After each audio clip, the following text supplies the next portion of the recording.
Alright, Apple Vision Pro. Some would consider it a new era of spatial computing. I think that's what Apple considers it. Others would consider it just a headset. Others would consider it kind of creepy. But let's talk about it. Now here's the thing, I do want to clarify. I do not have the Vision Pro headset itself. I've never used it. And I probably won't be buying it. Just because, again, it's expensive. I'm still a child. I can't quite buy that. However, I am hoping to, at some point, be able to at least test the free demo and just kind of get to play with it. Hopefully, I could record myself. I would hope so, at least. Maybe I can post those as shorts or something else like that. But Apple Vision Pro. So I think first we should probably talk about specifications, as it was something that was really more hidden up until just a day or two ago when it was finally released to the public. So here's the thing, I do get all of my information from the apple.com website, so if you want to look at any of it, I am only covering in this video kind of some top important things like specifications, how to purchase it, as well as what's in the box. But again, if there's extra information that you didn't happen to get, you can go straight to apple.com and you'll see it there. Alright, so first things first, under the specifications category, let's talk about the storage, as it was also something that was kind of hidden. We didn't know what it was going to be exactly. We've heard rumors that it would start at 256 gigs, but of course now we finally will have an answer. So, yeah, the base model is 256 gigabytes, which I think is fine. It's one of those things where I can't tell if it's going to be too little or too much. We kind of just have to judge that based on what it's all being used for. However, the next version up is 512 gigabytes, and then lastly we have a terabyte. Now again, I don't know what's good and what's bad really. This is a new piece of technology, but this is just kind of what we're starting with. There may be models in the future that have different storage options, but again, this is kind of what we have right now. Alright, so next up is the display. And so there's a lot of interesting facts. I think a lot of the display is actually quite up there. So I have my screen on my lap here, but if we take a look, number one, 23 million pixels, which I feel like it's pretty solid. 3D display system, it is I sure would hope it is a 3D display system. Micro OLED, 7.5 micron pixel pitch. I don't know what that means, I'm going to be honest. Certain things like supported refresh rates, 90 Hz, 96 Hz, and 100 Hz. Again, it's kind of one of those things. I don't know how good or bad that's going to look. Just kind of have to have the device in hand. You can also video mirror to other devices, which pretty cool. Alright, next up is the processors. So we do know that the Vision Pro does contain an Apple M2 chip. Now this is more of the powerful version, the more souped up version if you want to say. 8-core CPU with 4 performance cores and 4 efficiency cores. 10-core GPU, 16-core neural engine, and then 16 gigs of RAM, I believe. Okay. Now the other processor, along with the M2, is the Apple R1. I know, these names are questionable at best. However, in the R1, I assume it's a specific chip made specifically for Vision OS, the Apple Vision Pro, to power it. So again, there's not really a benchmark for this chip compared to other chips, but it's there.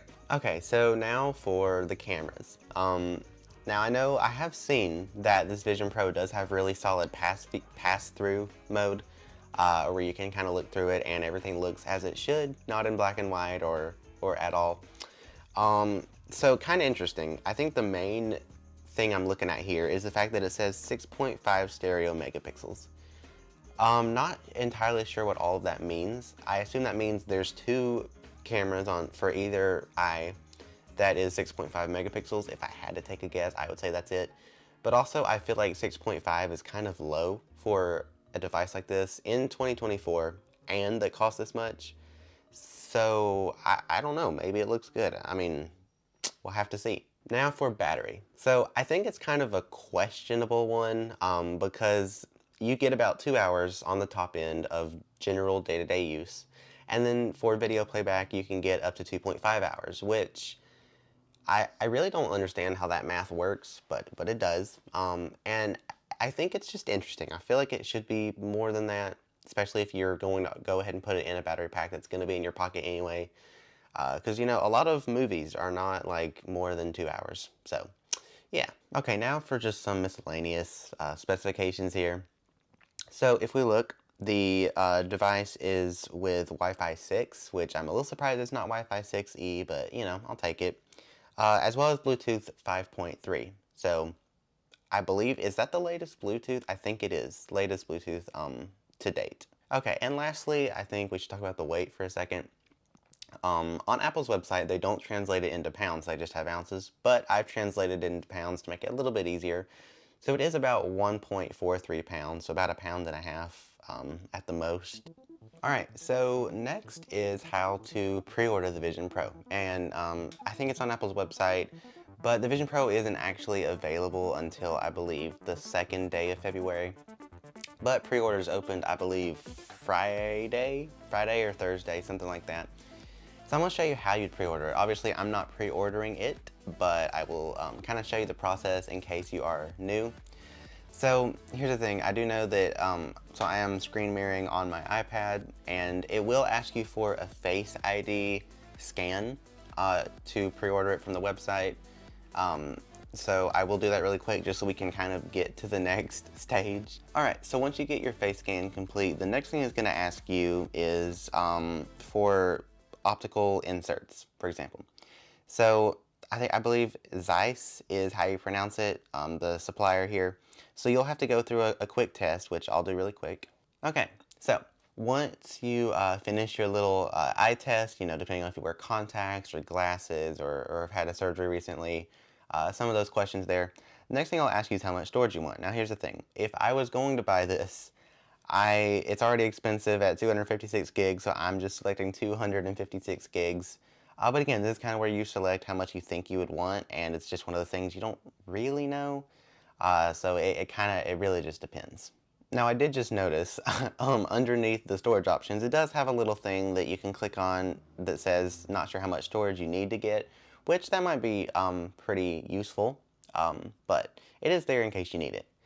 Now, the next thing we're going to talk about is buying it, payment options, because yeah, you do have to buy the thing. So, you can either buy it straight up for $3,499, yeah, or you can finance it for $300 a month for 12 months. That's a that's a solid, I mean, that's solid. So I'm just, for this demonstration, going to select buy. And then you have the option to get Apple Care coverage. So I would get no Apple Care. It's fine. It's okay. It's either in the case or it's on my head. I don't think I personally would use Apple Care ever. But yeah, that's it. A one-time payment of $3,499. Alright, so lastly, I just want to talk about what is in the box after you have bought it. This will be what is included. First off, we have a cover that will go straight over the front of it. You have a second type of headband, and this is like one that kind of goes over and behind your head at the same time instead of just behind your head. You have the battery, obviously. You're going to want that. You have a light seal cushion, which, you know, again, goes around kind of the edges of your eyes to also seal light away, so it's nice and dark for you. A polishing cloth, which, I mean, it's automatically a deal if you're going to get a polishing cloth. No. But it is kind of cool, though. It does have Apple Vision Pro kind of engraved towards the bottom of it, so at least it's more special than a typical polishing cloth. And then we get a 30-watt USB-C power adapter with a 1.5-meter USB-C charging cable.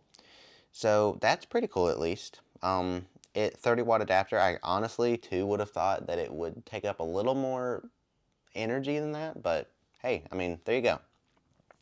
And then lastly, I just want to talk about kind of the operating temperature. So operating ambient temperature is 32 degrees to 86 degrees Fahrenheit, and the source temperature is -4 to 113 degrees Fahrenheit. So yeah, but you know, that's really about it, guys. It's been kind of a longer video in the making, but I hope you guys did enjoy this video, and if you did, please remember to like, subscribe, and hit the bell. It helps me out a ton. And I look forward to seeing you guys in the next video. So yeah, bye guys.